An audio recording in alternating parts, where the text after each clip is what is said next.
ඉතින් ඒ කොහොම වුණත් හිටපු දෙහිවල සත්වෝද්‍යාන අධ්‍යක්ෂක ජෙනරාල් ඒ වගේම මම හිතන්නේ මෙතුමිය සත්තු වෙනුවෙන් නිතර දෙවේලේ හඬ නගන මම හිතන්නේ අලිමිනිස් ගැටුම නිසා දුෂ්කර පළාත්වල මිනිස්සුන්ට වෙන අසාධාරණීය වගේම අසරණ සත්තුන්ට වෙන අසාධාරණීය වෙනුවෙන් නිතර හඬක් නගන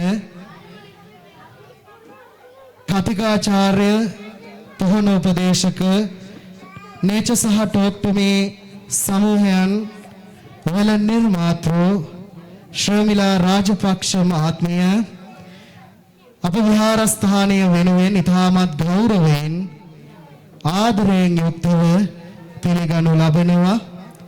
ඉතින් ආදරණීය දුවණියකට ආරාධනා කරනවා ආදරණීය අපේ ශර්මිලා රාජපක්ෂ මහත්මියට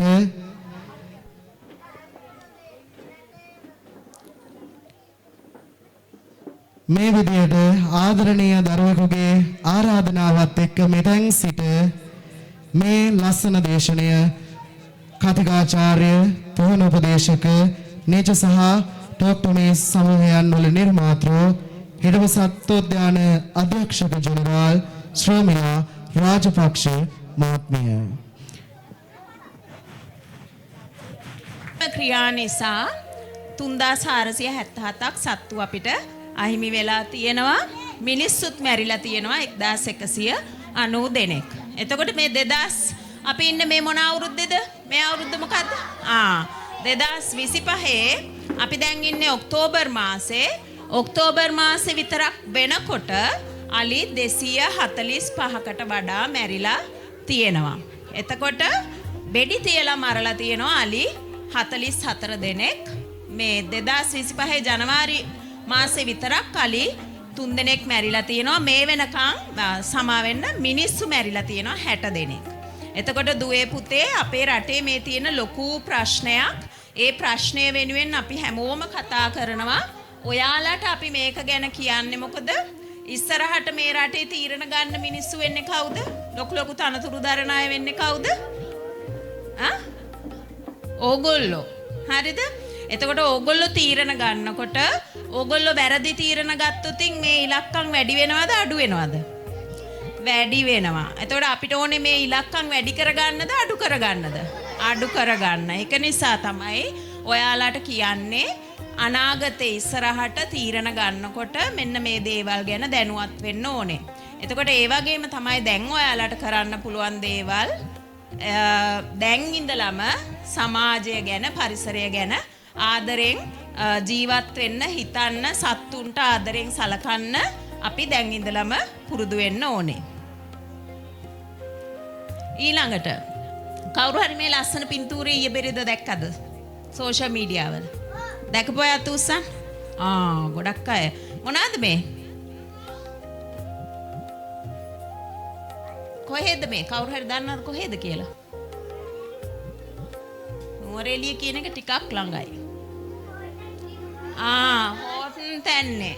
එතකොට හෝටන් තැන්නේ මේ දවස්වල මේ දම්පාටට ලස්සන්ට මල් පිපිලා තියෙනවලු.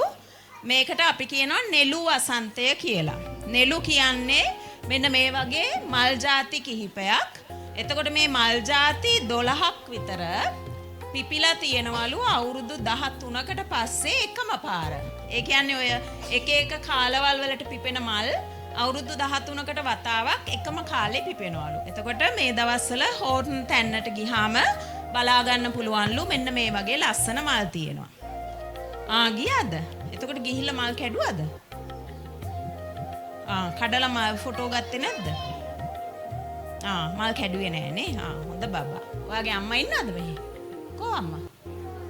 අම්මත් හොඳයි තාත්තත් හොඳයි ඔක්කොමල්ලම හොඳයි. ගියාට දැන් පුතේ දුවේ පුතේ මං එයාට හොඳයි කිව්වේ ඇයි දන්නවද? දැන් මේක ලොන් වීකෙන්ඩ් එකක් නේ. හෙටත් නිවාඩුනේ. එතකොට අපිට මේක දීර්ඝ නිවාඩුවක්. දීර්ඝ නිවාඩුවක් වුණාම අපේ ලංකාවේ ගොඩක් අය මොකද කරන්නේ? ඕගොල්ලෝ දැන් මෙතන පන්සලට ඇවිල්ලා ළමා දිනේ සැමරුවාට ගොඩක් අය කරන්නේ මොකද?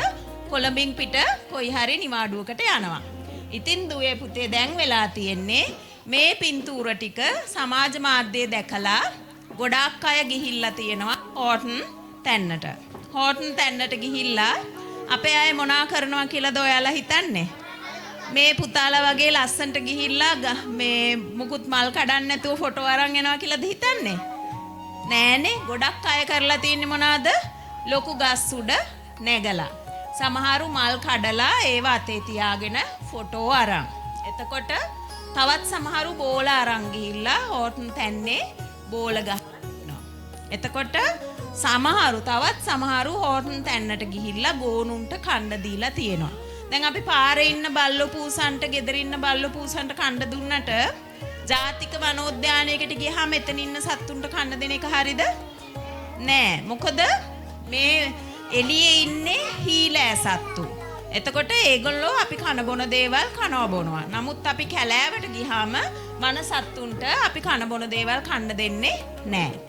එතකොට තවත් සමහරු හෝටන් තැන්නට ගිහිල්ලා බයිසිකල් වල හෝටන් තැන්නේ අර තනකොළ ගොඩේ බයිසිකල් පැදලත් තියෙනවා.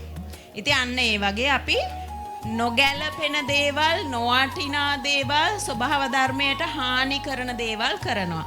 දැන් මේ වගේ තැන්වල අපි බලන්න ගියාම අපි මොනවද කරන්න ඕනේ? ඇස් දෙකෙන් බලලා අපේ පිය සටහන් විතරක් එහෙ තියලා එන්න ඕනේ. මල් අරගෙන ගෙදර එනවද? නෑ. සත්තුන්ගේ බිත්තර කූඩු අරන් ගෙදර එනවද? නෑ. එතකොට මල් කඩලා බිම දාලා අපි කාපු ප්ලාස්ටික් වතුර බෝතල් බිස්කට් පැකට් එහෙ දාලා එනවද? නෑ. අපේ කුණු අපි මොකද කරන්න ඕනේ? එන ගමන් මඟ දිගට පාරේ දාගෙන එනවද?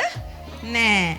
එතකොට අපේ කුණු ටික අපි බෑග් එකකට දාලා ගෙදර අරගෙන එන්න ඕනේ. ඇවිල්ලා નિયમિત ආකාරයට කුණු ටික වීසි කරන්න ඕනේ. දැන් ඔක්කොමලට තේරුණාද ඒක?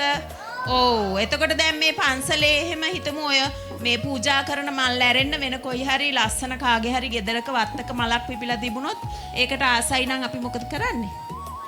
ඔත්තක් කඩා ගන්නවද? අතු කඩන්න හොඳ නෑ ඉතින්. අතු කඩලා මල් කඩන්න හොඳ නෑ. ඒක ගහේ තියෙනකොට තමයි ලස්සන.